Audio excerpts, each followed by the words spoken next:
you, Ben. Cool. NOHBA is the Natural and Organic Health and Beauty Alliance, and we are a small nonprofit dedicated to primarily education and creating a shared forum for the indie brands and for this new space of formulation that so many people are headed towards, whether they call it organic or natural or clean or green. We are trying to deal with all of those words because they're challenging in and of themselves. And so I encourage you to go and, well, we will have a new website probably next week, Erica, maybe? Crossing fingers, yes. Yeah, fingers crossed. You can join. There's not a lot of information on the current website. So there should be more when we have the new site up. And if you have any questions, you can always get a hold of me. I'm happy to discuss what we make available. The webinars are going to be available for a period of time to everyone. And then slowly but surely, as our member base increases, we'll probably, maybe make just certain ones available to the public, and everything else will be for members only. Today, Ben Schwartz, who's with AAK, came to mind. I was talking, one of my customers, because Organic is involved with this because we sell organic and natural ingredients. Somebody called and they were complaining about Shea Butter. And I went, oh, we need a webinar about formulating with Shea Butter because it's a pain.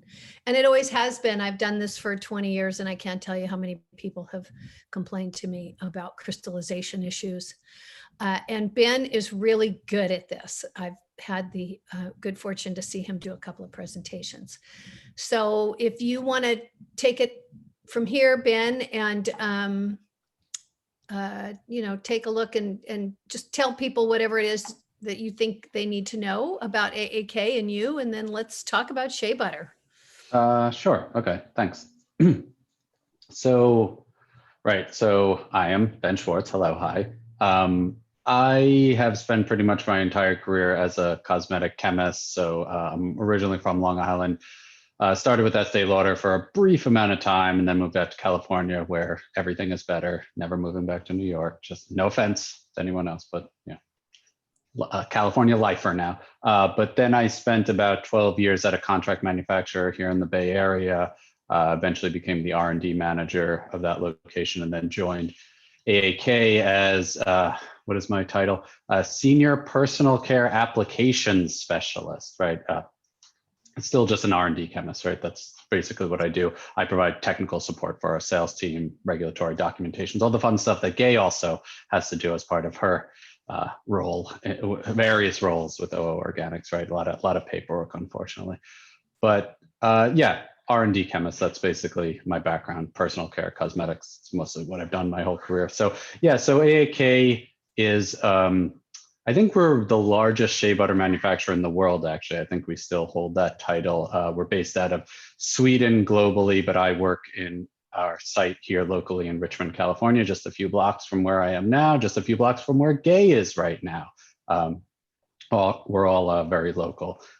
But so a lot of what we try to do at AAK is really try to connect some of the ideas about lipid chemistry that in the food world, sometimes it's referred to as fats and oils, right? And this is just fats in the sense of hard materials, right, that are firm as opposed to liquid oils. But the world of fats and oils, in that sphere, and in the food context, food scientists, they often, excuse me, have a significant more amount of familiarity with ideas about lipid chemistry, triglycerides, different types of lipid components that unfortunately in the personal care world, we haven't made nearly as much of an explicit connection. We utilize these materials, but kind of understanding some of the molecular, chemical, physical characteristics, connecting maybe the micro, what I often like to say is like connecting the micro to the macro. We haven't really done a lot of that. And to my surprise, it turns out I'm one of the people that now is kind of doing this. I didn't really ever imagine that, but I failed organic chemistry the first time I took it in college. So, I'm certainly no natural expert, but I think through becoming very familiar with these materials over time, using them directly hands-on in formulation, and then kind of helping with scale up and processing and production and all of that, having a real hands-on understanding of the material's physical characteristics, and then through kind of my own education, and then really through a lot of AAK's help with education, then really connecting some of the deeper lipid chemistry points. So, what I thought we would do here is try to do a little bit of that, because I think understanding some of the deeper lipid chemistry characteristics of things like shea butter, and not just shea butter, but other fats, butters, oils, having that kind of broader understanding of how their molecular composition translates into their macro bulk level physical behavior, I think it then gives you a lot more, not just insight from a kind of intellectual perspective, though certainly you have that, but more predictability in how you're going to utilize these materials in different types of formulations, and what you're likely to expect from their behavior when you then use them at various percentages, various types of product categories, different types of applications, different types of form factors, packaging, all of that type of stuff. So, okay, with all that said, I probably have more slides than we're going to get to. If I'm only seeing a few people here, it looks like we don't have a huge audience, and so. Gay, is that right? Is there only like a handful of people? Am I right? I think you're muted.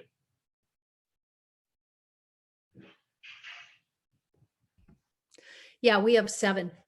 Oh, okay. So, Shea butter wasn't as sexy as I thought. We're going to make it sexy through lipid chemistry, an even sexier topic. What I was just going to say is, like, I want to leave room for questions, but also since it's a fairly small group, if there's something that you think you really want to like ask a question about, like while I'm talking about it, just pop in. It's no problem. I'm not trying to be like super formal about this whole thing. So, but yeah, I probably have more slides than we're even going to get through anyway, so that's fine. Okay, so the slide I'm hoping you're seeing right now is this shea butter bloom examples slide. And, this is the bad news. The bad news is that, one, we're probably all familiar with this, and the causes are numerous. And not only are there numerous potential causes, but these causes then interact with each other in different ways that are a little unpredictable. So that's the bad news, is that I don't have like some super quick, easy solution, but that's also why this then gives us an opportunity to look into some of the lipid chemistry, so that hopefully we can kind of understand, why these different things occur and what the causes can be, right? So just to quickly kind of walk through this on the slide, right? So when we're saying, so the pictures first, I should say, right? The top left picture, this is what we usually refer to when we refer to bloom, right? Some people call this crystallization, Gay said crystallization, and that is a term that we definitely use as well.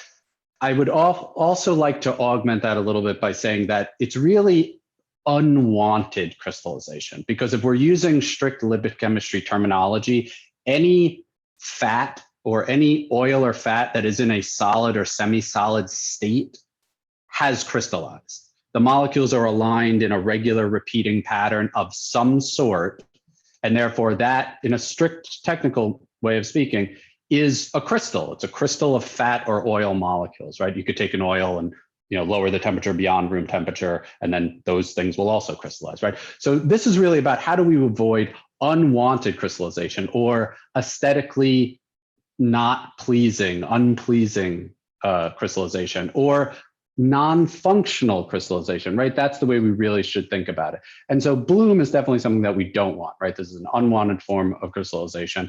And that top left corner is, that top left picture is really what we often think about. And this is something that often happens over time, over a fairly decent amount of time. Usually you won't see this as a phenomenon immediately upon cooling some product, right? You cool some anhydrous balm or some lipstick or something like this. It's often when you come back to it weeks or months later, perhaps after it's been in storage, and then you see this kind of uneven growth happening, this kind of blurred surface, some white ghosting sort of material. That's usually what we think of as bloom. And what's happening there is that the original crystalline structure that you sort of locked in when you originally cooled the product has now transitioned.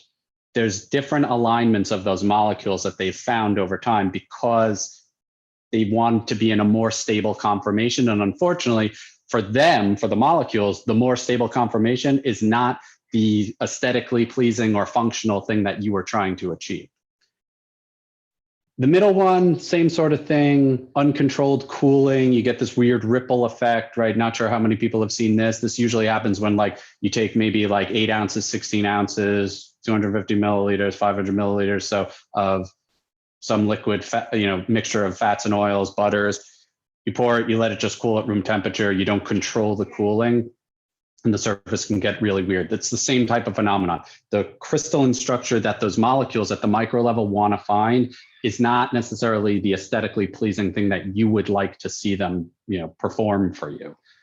And then on the right, of course, we have a nice smooth texture, right? That's what we usually are trying to achieve. Okay, so to get back into the causes, right?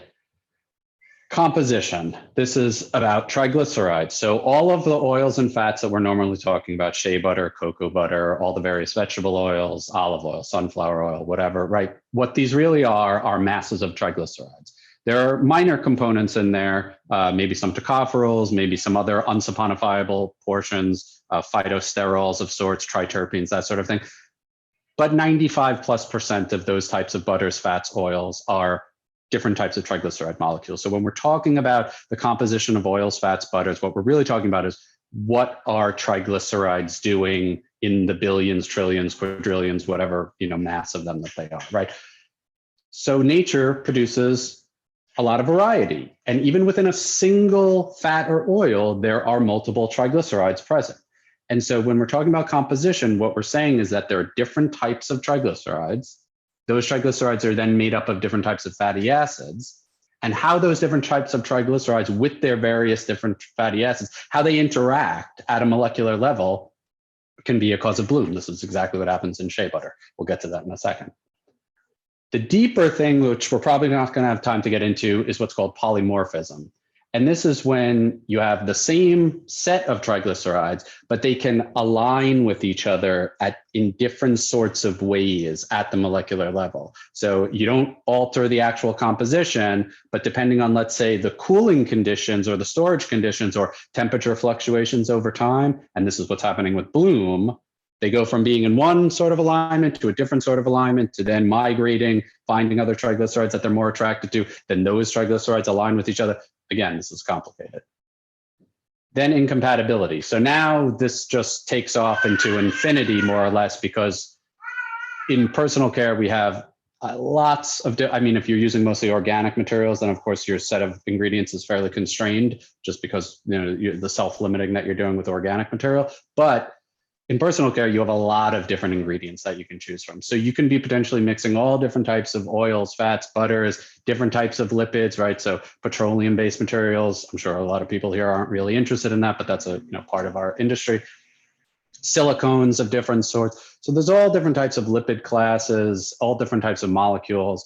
And again, the way these things interact beyond just simply how do different triglycerides interact, but then how do those triglycerides interact with other types of lipids, other types of materials that they might come in contact, whether in anhydrous products or emulsions, various degrees of compatibility or incompatibility can further produce different types of bloom or unwanted crystallization. And then, as I've been mentioning along, right, processing and storage conditions. So if you cool it at a certain temperature, store it at a different temperature, it's transported in some vehicle, it's exposed to a different type of temperature, in a retail space, it's a different type of temperature, humidity, right? So all of these environmental variables can also play a role. You may have made the perfect product, and then it gets out there into the world and it's not the ideal conditions that you would hope for, right? Hopefully you're making a formula that's robust, that it can resist these changes in environmental conditions and variables, but they can be a potential cause. All right, so that was one slide. Sorry. So here I thought I would do an example where, because this is also a product that I know has had some issues with crystallization out in the market, or bloom or unwanted crystallization, right? So this is a nice little way of like kind of grounding us into, well, here's an anhydrous balm product. It's a fairly popular thing, something you can find in drugstores all over the place, this Palmer Shea formula. And what's going on here? So what could be a cause for the unwanted crystallization or bloom that you might find in a product like this? You open it up and the surface is all weird and uneven and there's different like specks of whiteness. What's happening? So let's just look at the composition, right? Because this is a very simple formula. Basically everything beyond tocopherol acetate, we can think about the cocoa butter too, but the cocoa butter's in there at a tiny percentage. If it's less than the tocopherol acetate, it's very insignificant here. So we're just going to really think about the top 5 ingredients. Shea butter, right? So when I'm saying 45% saturated, 45% monounsaturated fatty acids, what I'm talking about is stearic acid and oleic acid. And we'll get into a fatty acid discussion in a second. So just bear with me while I'm kind of going through this, because I do want to move somewhat quicker than I have been. So 45% saturated, 45% monounsaturated, but then those fatty acids are distributed in 2 main types of triglycerides, which is this SOS and SOO. Can I do, let's see here, laser pointer, right? Okay, so SOS, SOO. So these are the 2, that means a triglyceride where, so if you're thinking about a triglyceride as 3 different fatty acids on a glycerin backbone, right? You got, I don't know if you guys can see me while I'm also doing this, but right. So stearic acid, top, first position, oleic, second position, stearic, third position. This is a symmetrical triglyceride, right? It doesn't matter if you're counting from the top to the bottom, bottom to the top, SOS, and then an asymmetrical triglyceride, SOO.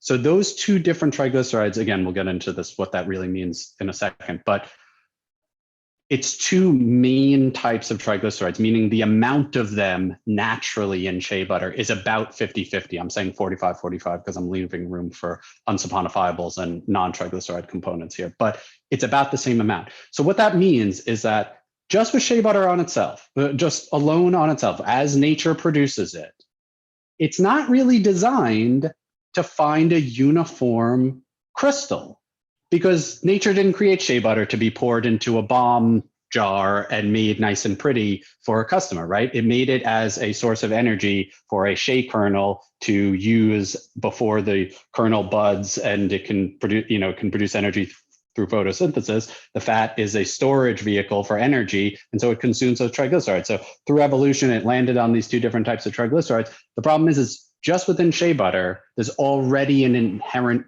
incompatibility. So the reason why it's like, why is shea butter a problem? This is the problem. Without even talking about anything else, right? We're already, why is shea butter the problem? We're on slide 2. And this is, there are 2 main types of triglycerides and they don't really want to play nice with each other. And so you need to accommodate this, just talking about 100% shea butter. But let's keep going, right? So then soybean oil, right? This has a lot of different polyunsaturated fatty acids within triglycerides, and it's a broad spectrum of triglycerides. Now, these tend to be liquid at room temperature. Soybean oil is liquid. But if you're going to try to lock them into a semi-solid anhydrous product, now the variation in their triglycerides can play a role in how they interact with whatever else might be present, right? So normally you think of, oh, well, it's the liquid product. It doesn't matter, right? It's liquid. Who cares about crystallization or anything like that? Well, if you're locking it into a partial crystalline structure by forming it into a portion of a semi-solid product, you're going to potentially see some negative characteristics of that product if there's a further incompatibility, not only within the soybean oil, but then also with the other products that the other ingredients that you're using as well. Then the canola oil. So the canola oil doesn't have as much variation in its triglycerides, but see how they tend to be different than the soybean oil? And they tend to be different than the shea butter, right? So now you have 10 different types of triglycerides? That's with only 3 ingredients. So what you see is that the molecular composition becomes very complicated very quickly when you start to look at it at the triglyceride level. And this is why these issues of incompatibility instantly pop up, because there's inherent incompatibilities within. Oh, did my screen just randomly turn off? Sorry, just one second. Okay, I'm back. We can see it. Ben, I have a question. Yes, please. You use the comment, if you don't have a robust formula. Is this an example of a not robust formula? So the problem is that, I mean, yes. The quick answer is that they're asking too much of this formula, right? Because what they're probably doing, what I usually talk about when I talk about addressing these sorts of issues, or how do you troubleshoot, is I say you've either got an ingredient solution or a processing solution, or maybe a combination of both. But with personal care, what we try to do with cosmetics and personal care, what we probably would rather do, which is easier, is ingredient solutions. We'd rather eliminate incompatibilities within our ingredient choices than to depend on a processing solution. So to give you an example that I often use from the chocolate world, which is, cocoa butter also has inherent incompatibility. So cocoa butter has 3 main triglycerides. And this is why, if you've ever seen, a chocolate bar, bloom is this huge issue for the chocolate industry. A chocolate bar sits on a retail shelf for, however many months. The customer opens it up. It's got that white gray sheen on it, right? It's this bloom, it's unwanted. Well, with chocolate, you've only got like 3 or 4 ingredients in a chocolate bar. So you really don't have ingredient solution options. It's the same stuff. It's cocoa butter, sugar, milk, milk solids, and that's more or less it, right? There's really not a lot in chocolate, in strict chocolate. Once you get into like combining it and compound fats and all of that, that's a different ballgame. But we're just talking about strict chocolate, right? So we're just really talking about, what does cocoa butter do? In the chocolate world, they do what's called tempering. And this means that they are very, very precise with how do they mix it? How do they cool it? How much shear while they're cooling it in a vat? What temperature when they're putting it in the mold? What is the temperature of the mold? What is the material of the mold? What is the environment in that room? What's the temperature in the room? What's the humidity? Then they take it into tempering chambers. They let it cool down a certain amount, then they raise the temperature back up. It's a lot. That's a processing solution, right? Because they don't have ingredient options. So they have to figure out a way through all this crazy complicated processing to get a stable product out of something that's inherently unstable, which is the cocoa butter. But so they're forced, right? Their hand is forced to do processing. With us, I try to highlight incompatibilities with ingredients because I want to say, hey, maybe you don't need this. Right? Maybe you don't want to use soybean and canola oil at significant percentages. Maybe you just want to pick one of those things and eliminate the other. And of course, somebody's going to come to me, whoever's making this Palmer stuff or whoever, and they're going to go, yeah, but soybean oil is way cheaper than canola oil, or, whatever. Or I'm going to say, hey, why don't you use like a hydrogenated plant-based wax rather than microcrystalline or saccharide wax? And they're going to go, yeah, but microcrystalline or saccharide wax are petroleum based, and they're, cents on the dollar compared to the cost of even a cheap hydrogenated commodity fat or wax. And I'll say, well, sure, but you're living with the consequences, right? You might be making cost-based decisions on how you put these ingredients together, but you're reaping the consequences of those choices. So to whatever degree it's practical for you to think about, how do I eliminate inherent incompatibility through my ingredient choice, try to address it, or you're going to have this same challenge that the chocolate people have, which is you're going to have to be that much more precise about your processing. And then you're going to have to be really precise about your transport, your storage, what's happening in a retail space, all of those extra things. Do you want to take care of those things? Do you want to have to accommodate those things? If you can, great. But again, there's like this trade-off that you're going to have to constantly think about making. It's, do I want to build, as Gay reminded me, the robust formula where I say, okay, this can withstand some changes in temperature, this can withstand variances in storage conditions or transport or whatever it might be that it's exposed to? Or do I need to make sure I have a controlled temperature truck? Do I need to ensure that all my retail spaces are never letting their rooms or whatever get above or below a certain temperature? So you're making this trade-off. Yes, the Palmers, they're building to kind of further answer your question. Yes, they're asking a lot of this formula. And that was why I use it as an example, because I knew that it had issues in the past. And I think it's a good, fairly simple example to point to say there's a lot of different things in here, even though if you were just reading the ingredient list and you weren't looking at it from the deeper molecular lipid chemistry perspective, you wouldn't really think much of it. You go, oh, a little bit of shea butter and some soybean oil, canola oil, a little bit of waxes, who cares, right? Well, If it's stable, then yeah, who cares? But if it's not, then now you need to think about, how do I push and pull on this? How do I minimize, if I need to keep things in because of marketing or whatever, which is often a whole other separate motivation for why ingredients are or aren't included. You say, okay, well, how do I minimize the amount that that compromising ingredient is playing a role in disturbing the otherwise potentially stable, composition or conformation that I'm getting there. Did that kind of answer your question, Gay? Yes. Yes, it did. So Okay. now you're going to tell us secrets of how to make a robust formula, right? No. What I'm going to say, well, there's a lot of slides. How much time do we have? Are we pretty much? Oh, we're almost We have halfway. about a Right. half And an hour left. I'm on slide 2. Let me just ask you a couple of quick questions. Just Sure. looking at this formula.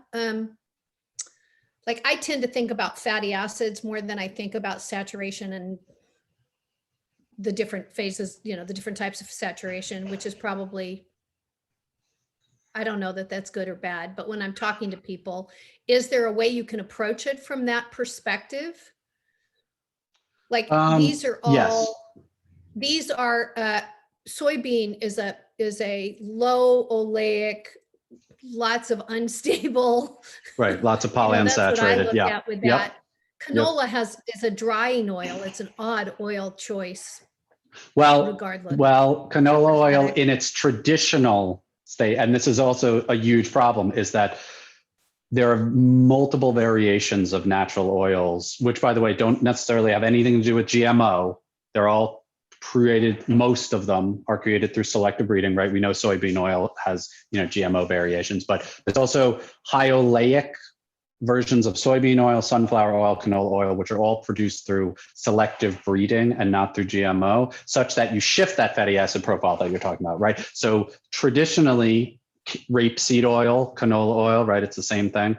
Had, like you're saying, a lot of not just linoleic, but linolenic, right? So this like really heavily polyunsaturated fatty acid, at least as far as plant oils go. And so, yeah, it's a drying oil. And why does it dry? It dries because literally the triglycerides break down and start to form these all weird complexes as they rejoin with each other and create a kind of like polymer, actually. This is why flaxseed oil or linseed oil was used as a drying oil for paints back in the day. So all paintings have linseed oil, same exact phenomenon. But what we need to distinguish, and this is again about ingredient choice, is what type of those oils are you using? When you're sourcing them, whether from Gay or someone else, are you getting a fatty acid profile? Are you getting something that indicates to you from a specification, perspective, what is that breakdown? What is that fatty acid profile, right? So you're right, Gay, that traditionally canola oil has been, if you just ask for unselectively bred canola oil, you would have a very unstable drying oil.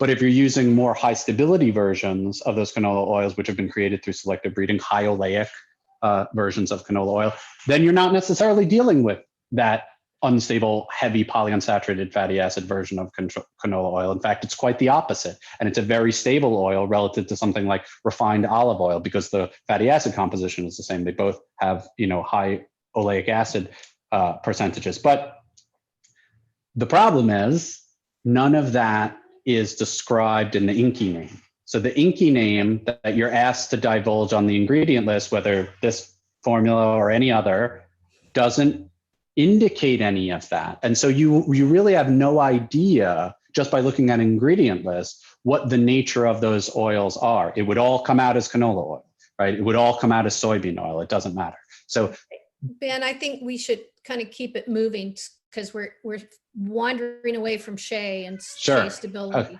Okay.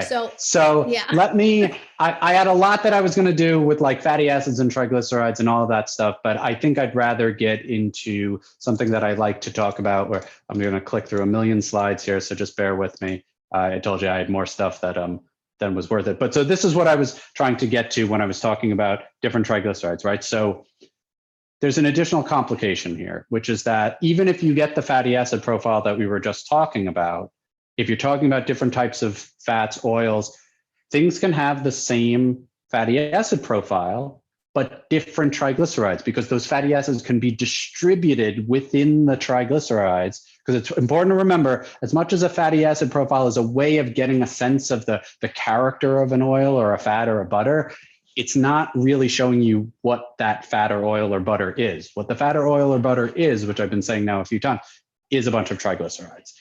So it's, as you can see here, this top strip of 4 triglycerides, if you count up the total number of yellow, total number of red, it's the same total number of yellow and red in the bottom line of 4 triglycerides, but you can see that the yellow and red is distributed differently. So the top row has only 2 different types of triglycerides within the mass of it, if these 4, are representative. Whereas the bottom row has 4 different types of triglycerides within the mass, even though they would end up showing the same fatty acid profile. So again, I told you in the beginning, this is bad news, because what I'm really saying is that all of this gets very complicated very quickly. So you need to really know, what is the triglyceride composition? Because that's what's producing the behavior, right, of something like shea butter. And when I said before, SOS versus SOO, that's what we're talking about. What is the triglyceride composition of something like shea butter? So this is the little thing that I do where I just what I'm saying is I'm drilling down from information that you probably do have access to, something like iodine value, right? Probably every spec sheet you've ever gotten for an oil or fat or butter had an iodine value. You may or may not know the saturated percentage versus unsaturated percentage, because iodine value is not going to quite capture that. It's that iodine value is a way of measuring unsaturated fatty acids, but it's not going to give you the total percentage of one versus the other, because you can, of course, have fatty acids that have multiple points of desaturation. That's what polyunsaturation means. Then we get to the fatty acid profile. That's a little deeper. Hopefully you can get this from your supplier, whether gay or otherwise. And then you have the actual triglyceride composition. So what I try to walk through is then to say, okay, let's look at some plant fats or butters, right? So let's look at shea, cocoa, alipe, cocoon, right?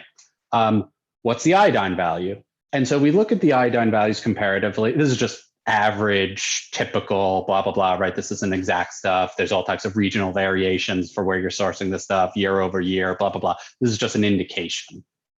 But what's the variance, right? Are you capturing anything by looking at the iodine value? And you go, okay, well, look, it looks like there's some differences here, right? But then to get to kind of what Gay was talking about, right? Let's look at flaxseed oil, linseed oil, a drying oil. Actually, that iodine value is through the roof compared to all these other semi-solid butters and fats that we're typically used to using, shea butter, cocoa butter, and then on the opposite end, coconut oil, which is almost all saturated fat, has almost 0 iodine value, right? And so when we look at the natural range of different oils and fats that we could be using in nature, we see that the spectrum is much, much wider than when we're looking at these particular butters. So it turns out if you're trying to compare shea butter, cocoa butter, that sort of thing, iodine value is not really going to be that great for you.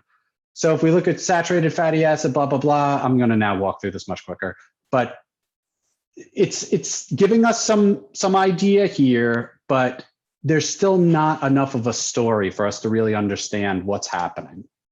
So then we look at the fatty acid profile, right?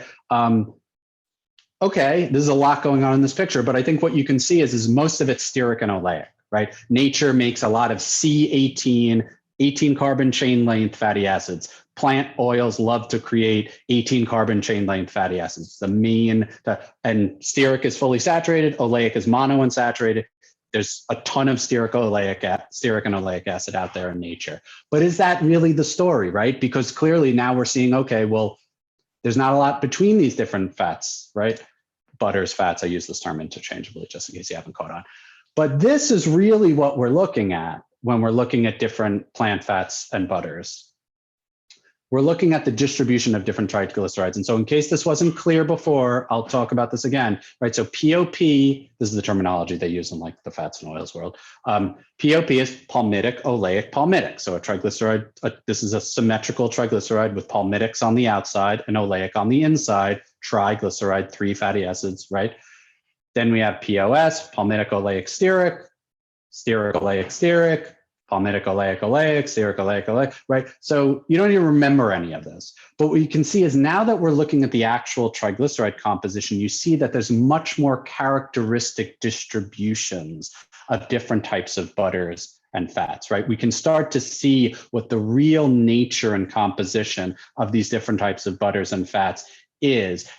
And then we can ask ourselves, well, because this is really what we're trying to get to, what does this tell me about the behavior of this stuff? Like, why does that matter, right? You're like, yeah, cool, lipid chemistry, triglycerides. How does it help me use this material? So the big translation is this, what we call a solid fat content curve. This is a big thing in the fats and oils world. It's almost unheard of in personal care and cosmetics. Again, apparently I'm the messenger for this sort of thing a lot, for better or worse. What is this showing us? What this showing us is what is the degree of solidity? How much solid material will we still have in the mass of this type of butter or fat at these respective temperatures? And the reason why these temperature ranges are particularly important for us is because 20°C is room temperature. So what's the thing doing when it's sitting on the shelf or in the package, left alone before you're using it? 35°C is skin temperature.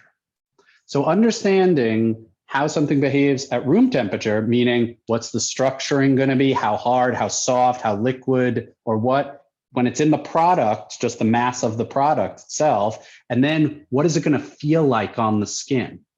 And the problem is, this is all problems, right? I'm not giving you any solutions. I'm just giving you complications. But the complication is that there can be very counterintuitive ideas here at play. Things that you think would be more solid at skin temperature or heavier, right? So let's translate this into terms that we're used to thinking, right? So when we talk about more solid at room temperature, what we're talking about is things that are waxier, more firm, more brittle, right? Harder, gonna crack when I try to dig into it, right? Versus things that have high solidity at skin temperature. That's what we think of as heavier, greasier, more emollient, right? Actually, not necessarily greasier, I take that back, but just heavier on the skin surface, right?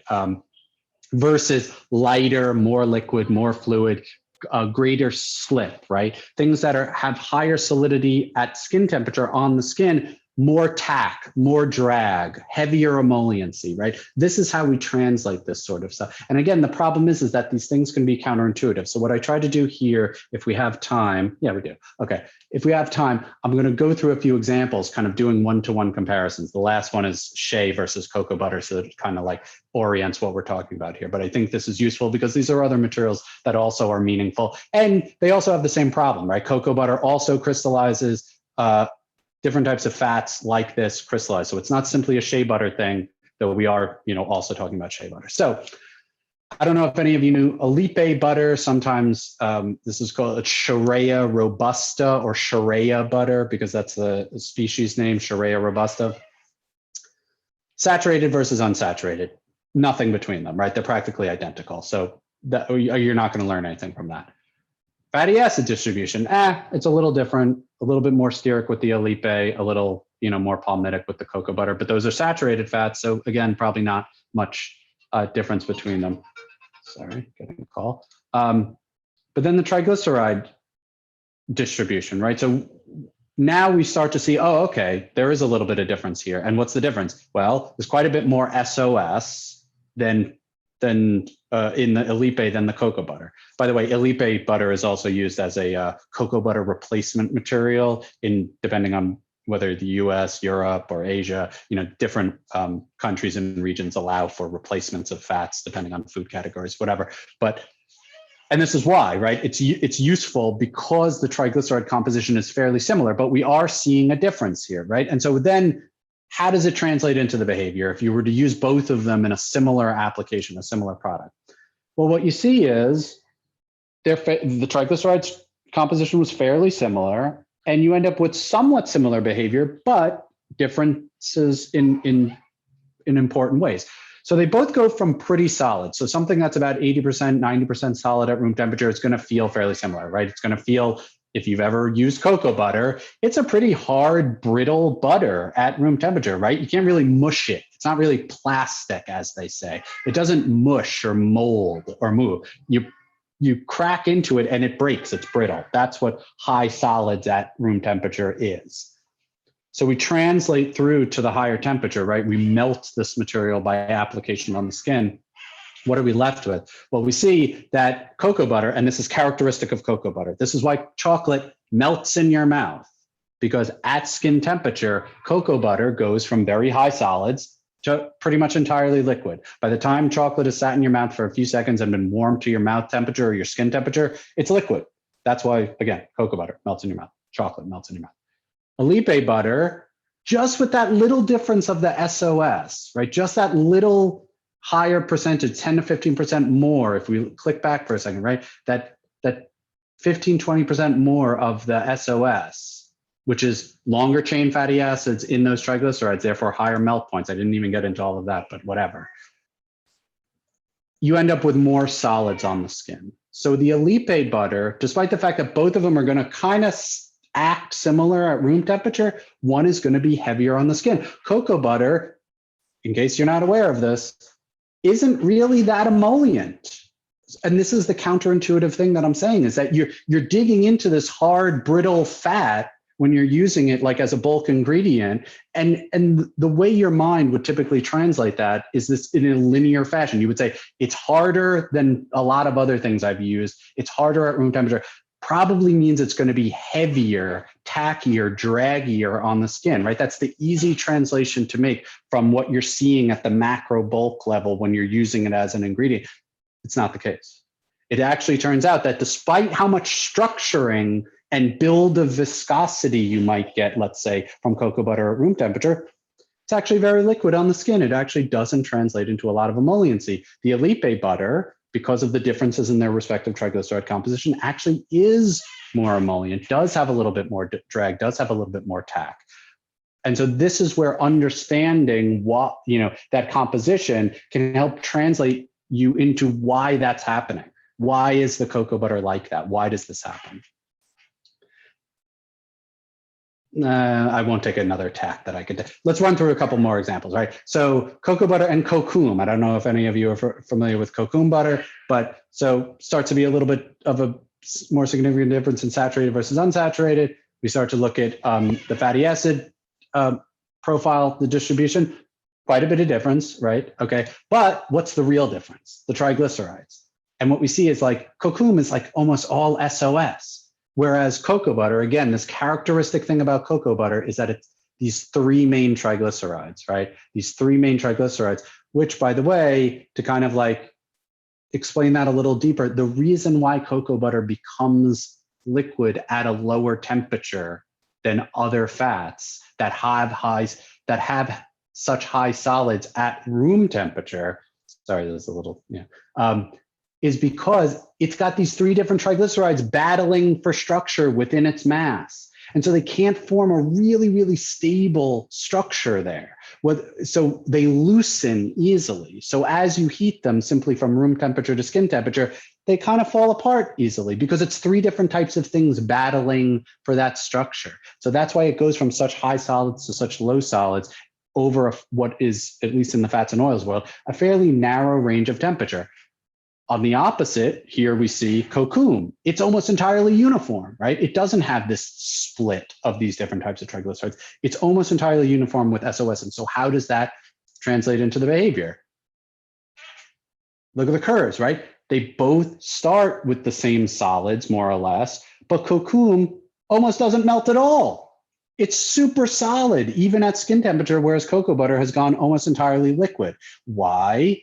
The Cocoon triglyceride composition is so uniform. It's one type of triglyceride, so it's able to form this very, very stable structure. It's able to lock in that crystal such that even as you're heating it, doesn't really want to loosen that easily. The cocoa butter triglycerides, all the different types, they're all loosening. They disassociate really easily. The Cocoon butter is super solid because it's super uniform.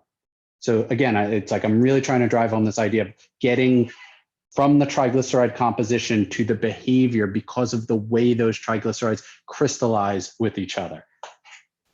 If you were hoping for a troubleshooting with shea butter thing. I'm sorry if I'm not delivering that. Maybe we can do that as a second thing, but I think it's really important to understand these base level kind of concepts so you get why you're seeing that behavior. Go ahead, Gay. There's a thing that I hear all the time about fats and oils. Likes like. So that's kind of what Exactly. we're seeing. Right. Totally. My last example of this one-to-one is the shea and cocoa butter to kind of, drive home this point one last time. Cocoa butter and shea, when it comes to saturated versus unsaturated, very different. You already know something is up, right? When you're just looking at it from that perspective. The fatty acid distribution, fairly different. But again, and sorry, these colors are very similar. It's just the way like Excel turns them into charts. So sorry that they're similar blues here. But I think what you really see is like, these are very different, right? The composition of cocoa butter and the composition of shea butter are very different. And this is also why, to get into an applications thing for a second, they are notoriously incompatible, right? If you try to make an anhydrous balm product or lipstick or whatever it might be, and you use 30% cocoa butter and 30%, that's a lot, but it's, you know what I mean? Like an even amount or near even amount of cocoa butter and shea butter, you're inviting problems unless you have some sort of very specific ingredient solution or processing solution where you've found a way to control for these things. But that's why that problem exists, right? That's why that incompatibility is already there, because the nature of cocoa butter and shea butter on their own is that they're complex compositions of different triglycerides. And then you're mixing them together. And now you've just got this ridiculous set of different triglycerides that simply can't form any type of solid, stable structure. So if you're able to achieve stability, it's because you have very precisely accounted for either your proportions in your overall formula, or you've controlled for your processing and your storage conditions very precisely. And so let's translate this triglyceride composition into the SFC curves that we've been looking at. And what you see is what's, again, very counterintuitive, right? The shea butter starts off with almost half the amount of solidity as cocoa butter, right? If you've played with shea butter versus cocoa butter in your lab or, making products, shea butter is a lot mushier, right? It's softer. It tends to give a lot easier if you're scooping it up, if you're transferring it from one container to another. And the cocoa butter, as we've already said, hard, brittle, crunchy, that sort of thing. And the easy way to translate this, if you weren't thinking, if you weren't taking into account all the stuff that we just talked about, would be the cocoa butter is going to be the heavier one, and the shea butter is going to be the lighter one. The shea butter is going to be more slick, more, slippy on the skin, and the cocoa butter is going to be heavier, draggier, tackier, all of that.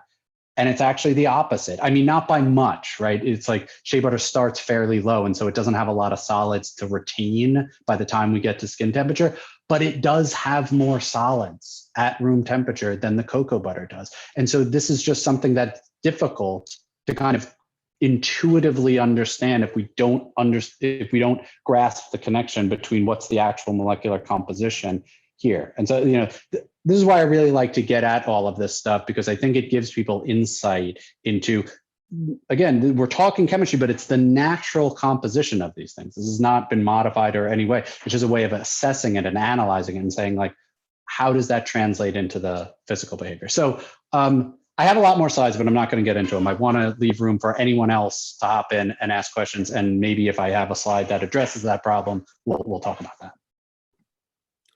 Hey, anybody? Questions? Because I have one. So the biggest question I get is on the cooling process for anything, this whole, people talk about tempering, and I always think food when they talk about tempering. Yes. But when I look at shea butter, everything I've always been told is you got to cool it fast. Yeah, so let Any me, words of wisdom on that? yeah, so let me look. I think I have, sorry, I'm going to click through my 1,000 slides. One sec, no. So this is the problem, is that, okay, so this is using one of our shea products, but it doesn't really matter. This is indicative of a number of different things. What is that? Okay, yeah, so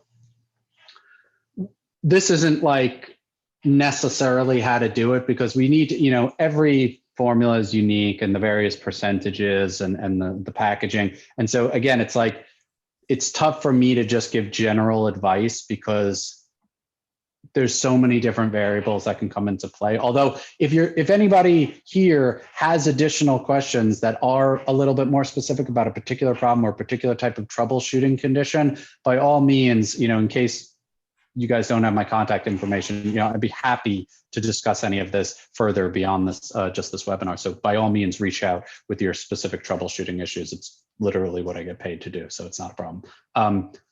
What this graph is just showing really is you get very different textures depending on the rate of cooling, even with one material, let alone different types of formulas, right? So this is just looking at one particular Shea thing. And we're saying, okay, with this one Shea product, the surface hardness, because that's the type of measurement texture analysis that we're doing here, we can get very different degrees of hardness depending on the rate which we cool it, right? You cool it quick, and this is kind of maybe what you're getting at, Gay. You get this firmer texture, but if you cool it slowly, you get a softer texture. Now, here's the problem. Again, I hate to keep always saying it's a problem and it's complicated, but whatever structure or texture you've created in that initial cooling for either the one ingredient you're using or the mass of the different ingredients that you're using in a formula, it simply may not be the most stable conformation of those different ingredients or that one ingredient. So you may have locked in a texture you liked initially. The question is it going to remain in that hardness, or are we going to see, like we were talking about before, bloom, textural transformation over time, because those triglycerides are going to try to find a different type of alignment, different type of conformation with each other. So yeah, if quick cooling works to get the texture and it stays that texture over time, great, you've solved your problem. Unfortunately, what you're probably going to have to do to really feel confident about it is stability testing. As with anything like this, you're just going to have to do some amount of stability testing. But what you should do, and what I definitely invite people to do all the time, is what can you change about your cooling conditions, right? Do you have a cooling tunnel? Do you not? What variables can you control for? Because then what you should do is you should run A and B tests of the same formula under those different types of conditions so that you see, does one produce either better or more stable results? And then if you get the more stable result with one type of condition, then say to yourself, okay, now I know this is stable. Can I adjust my formula backwards so that maybe, okay, yes, it's stable, but it's too hard, or it's stable, but it's too soft. Then I adjust my formula and then run it through those conditions that got me the stable formula. It's R&D, man. It's just trial and error. It's like, I hate to say that that's the case, but that's unfortunately. And then here's an extra, yet again, another complication.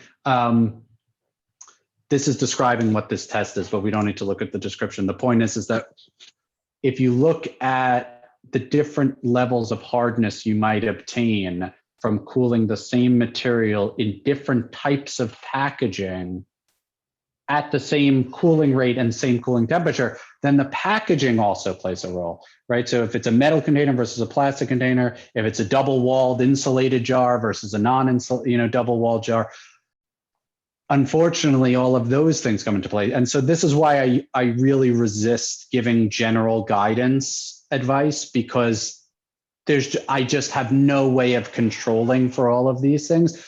But what I try to do is, whether people email me or give me a phone call, I will then ask, hopefully, the relevant questions that we can really narrow down, okay, where could there be some variance? Where could we see variables coming into play? I'll ask what you can control for, what you can't control for, and we'll try to come up with like a solution based on what I see your particular conditions make available. What resources do you have available? But what I really just try to educate people on is just to say, be mindful of all of these things, right? You have to know that all of these things can play a role first before you can even try to capture how to troubleshoot them. Does anyone else have a question?